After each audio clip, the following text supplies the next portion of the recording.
দর্শন করার সুযোগ দিয়েছেন। উনি এখানে উপস্থিত হয়েছেন আমাদের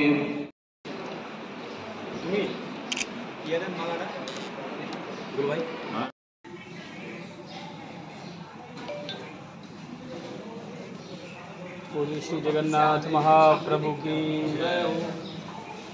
सभी प्रदेशों में हम जा रहे हैं।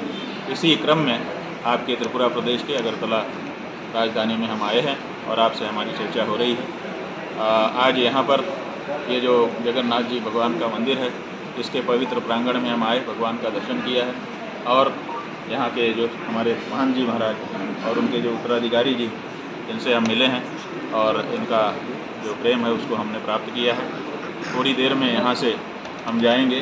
हमारे सुमित साहा शिष्य हैं, इन्होंने एक भूमि की व्यवस्था की है ध्वज की स्थापना के लिए। वो कहाँ है? सामने तुलाकोना बाईपास के पास, यहाँ से 8 किलोमीटर की दूरी पर वो स्थान है। वहाँ पर गौ ध्वजा की स्थापना करेंगे और उसके बाद यहाँ के लोगों से चर्चा करके हम आगे मेघालय के लिए प्रस्थान करेंगे। महाराज, एक चीज़ है कि त्रिपुरा से बहुत सारे गाय बांग्लादेश में स्मगल होता है। बीएसएफ उन लोगों को पकड़ते, गाय को पकड़ते हैं, उसके बाद वो गाय कहाँ जाता है, क्या है, उनको सुरक्षा देने का कुछ विचार है आपको? जी बिल्कुल। जब हम लोगों ने ये गौ प्रतिष्ठा आंदोलन शुरू किया है तो उसके पीछे उद्देश्य यही है।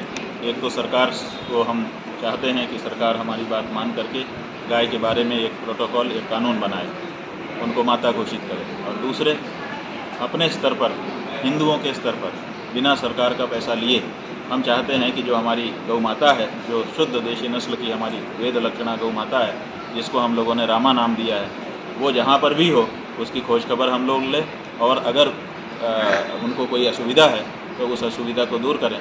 इसके लिए 1 लाख गौशालाओं की स्थापना का हम लोगों ने विचार किया है और ये कार्य जैसे आगे बढ़ेगा हम लोग यहाँ त्रिपुरा में भी कई स्थानों पर ऐसी उत्तम गौशालाओं का निर्माण करेंगे जहाँ पर सम्मान के साथ गौ माता रहेंगी और लोक कल्याण करेंगे। महाराज, जो दूसरी एक बात है कि नॉर्थ ईस्ट में देखा गया है गौ मांस ज़्यादा खाया जाता है, तो इसको रोकने के लिए कोई प्रयास है? देखिए, बात यह है कि गौ मांस जो है वो किन्हीं कारणों से कहीं पर खाया जा रहा है। कुछ लोग कह रहे हैं कि गौ मांस खाना हमारा अधिकार है। तो देखिए, म्यांमार में जो रोहिंग्या मुसलमान थे, उन्होंने मनुष्य का मांस खाना शुरू कर दिया था। अब वो थोड़ी देर खाते रहें और उसके बाद कहें कि मनुष्य मांस खाना हमारा अधिकार है, तो थोड़े माना जाएगा। तो इसलिए सबकी भावना को देखते हुए, किसी की भावना को ठेस न पहुंचाते हुए ही हमको अपने भोजन की हैबिट को ठीक करना चाहिए। तो हम लोगों ने इस बारे में चर्चा की है और भी लोगों से हम चर्चा करना चाहते हैं। हम ज़बरदस्ती किसी के भोजन को छुड़ाना नहीं चाहते हैं कि आप छोड़ दो, लेकिन हम इसके बारे में चर्चा करके समझ विकसित करना चाहते हैं।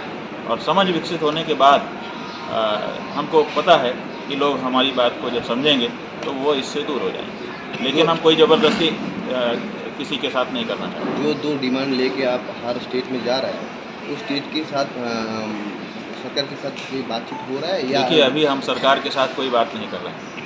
अभी हम स्टेट में जा रहे हैं। अपनी बात को पहले जनता के बीच में चर्चा होनी चाहिए। जब हम जाएंगे, अपनी बात कहेंगे, तब वहाँ पर वो चर्चा होगी। जैसे आपके ईशान कोण में हम आए हैं, उत्तर पूर्व में, तो यहाँ पे कई स्टेट हैं, 7 सिस्टर। अब कई जगह पे हमारा बड़ा विरोध भी हो रहा है। विरोध का मतलब है कि वहाँ पे चर्चा हो रही है, लोग इस बारे में अपनी अपनी बात कह रहे हैं। और जब लोग अपनी अपनी बात कहेंगे, फिर हमारी बात उनके बीच में जाएगी और ऐसे करके जनता में पहले बात जानी चाहिए। सरकार के से हम बात कर लें और सरकार हमारा मान करके कानून बना दे, वो जनता के ऊपर थोपना हो जाएगा।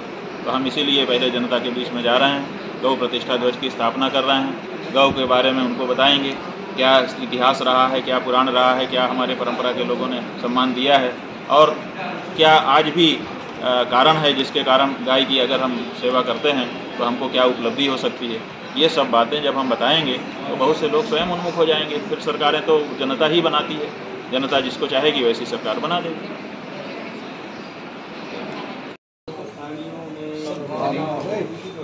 कल्याण हो, गौ माता की जय हो, गौ हत्या बंद हो, शासन विधान